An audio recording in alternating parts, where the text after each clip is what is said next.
Video में आप सभी जितने भी शिक्षा मित्र साथी हैं, ये वीडियो आपके लिए काफी ज्यादा महत्वपूर्ण एवं काफी ज्यादा हेल्पफुल होने वाली है। इस वीडियो में आपके बीच में हाल ही के अंदर की एक प्रमुख खबर साझा करेंगे जो कि आपके मानदेय वृद्धि को लेकर है। पूरी खबर क्या है, इस खबर को प्रॉपर तरीके से आगे वीडियो में आपके बीच में कवर करेंगे। तब तक के लिए जितने भी साथियों ने इस चैनल को सब्सक्राइब नहीं किया है, ऐसे ही शिक्षा मित्रों से जुड़ी रियल और ऑथेंटिक अपडेट आगे पाने के लिए चैनल को सब्सक्राइब कर लें। अब चलते हैं अपडेट पर। आपको हम ये बता रहे हैं कि हम सब कुछ सह लेंगे, लेकिन हम अपने ही अधिकारों की चर्चा नहीं करेंगे। हम जब तक अधिकारों की चर्चा नहीं करेंगे, हमें ये संविधान से मिला है और संविधान पर हम बातचीत करने को एग्री नहीं है। एक न एक दिन इसी संविधान से हमें जो मिलेगा वो मिलेगा।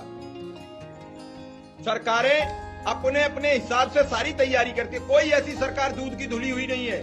मैं सभी सरकारों के साथ यही रवैया अपनाता हूं। सभी सरकारें दूध की धुली हुई नहीं है। सत्ता में आते ही ठीक उसी तरीके से ब्याह खाए बोराए और बाप पाए बोराए। कनक कनक ते 100 गुनी मादकता अधिकाए, बाप पाए बोराए।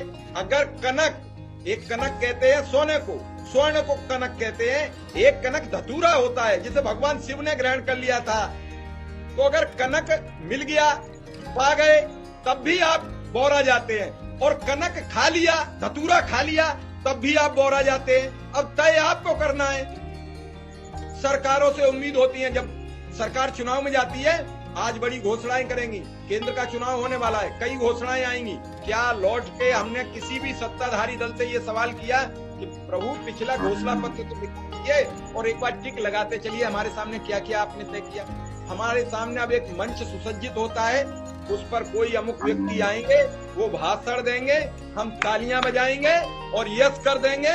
उसके बाद किसकी समझ में क्या आया क्या नहीं आया हमें नहीं मालूम। एक मदारी आता है और वो डमरू बजाता है। किसी भी राजनीतिक दल के सबके अपने अपने मदारी होते हैं। वो डमरू बजाते हैं, नीचे वाले हर हर चिल्लाते हैं, ऊपर वाले अपनी बात कहते हैं और हम वोट डालने पोलिंग बूथ पर चले जाते हैं। हमने सवाल करना बंद कर दिया है। पहले कम से कम गांव में चर्चा होती थी कि पिछली बार सरकार ने हमसे वादे किए वो पूरे नहीं किए, इस बार विरोध करेंगे। मैंने 89 में देखा था 414 सीटों की कांग्रेस की सरकार की वो छीजा लेदर हुई थी।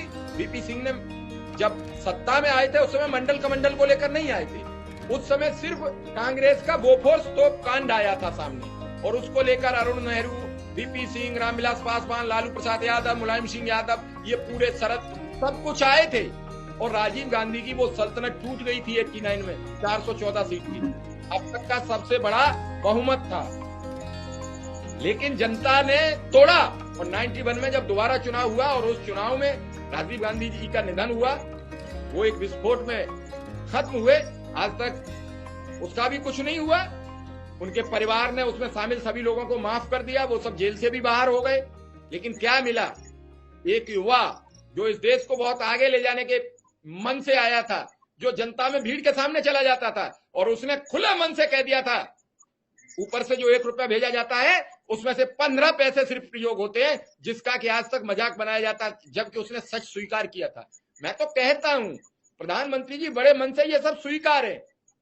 बात भ्रष्टाचार की होती है, रोज अधिकारी पकड़े जा रहे हैं। हम जीरो टॉलरेंस की बात करते हैं, हम भ्रष्टाचार मुक्त शासन की बात करते हैं। एक भी दिन नहीं है किसी भी राज्य में जहां कोई एक कर्मचारी डेली पकड़ा न जा रहा हो रिश्वत लेते हुए। फिर ये काय का जीरो टॉलरेंस और भ्रष्टाचार मुक्त सरकारों की चर्चा होती है?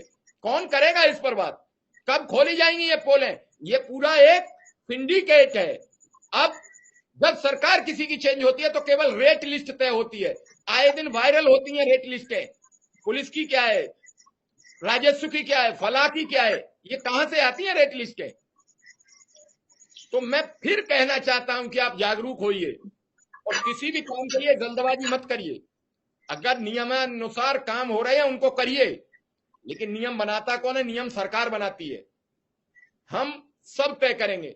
कल की तस्वीर देखकर मन दुखी हो जाता है जब एक व्यक्ति के ऊपर कोई खड़े होकर पेशाब करता है, वो किसी भी धर्म और जाति का हो। हम किस भारत में रह रहे हैं? हम बार बार आपसे कह रहे हैं कि यही जल्द होने वाला है। सब मॉब लिंचिंग क्या है, ये सब गलत काम क्या है? यही तो है। आज अमित सिंह पिट रहे हैं तब हम देख रहे थे, कल चंद्रसेन पिटेंगे तब हम देखते रहेंगे। परसों रमेश मिश्रा का नंबर आएगा, बाद में हमारा भी आ जाएगा, हमें भी कोई बचाने वाला नहीं होगा। ये सिस्टम है पूरा। जब यूं घूमती है चक्की तो उसमें सब पिसते हैं। ये बात अलग है कि कौन सा गेहूं का दाना नंबर कब आएगा। पीस को वो आटा सबको बना के रखती है जब चक्की में गेहूं पड़ जाता है। आप तय कर लीजिए, चक्की बनेंगे या गेहूं बनेंगे, पीसेंगे या खुद पिसेंगे। अब जनता पिसने लगी है, हर कर्मचारी पिसने लगा है।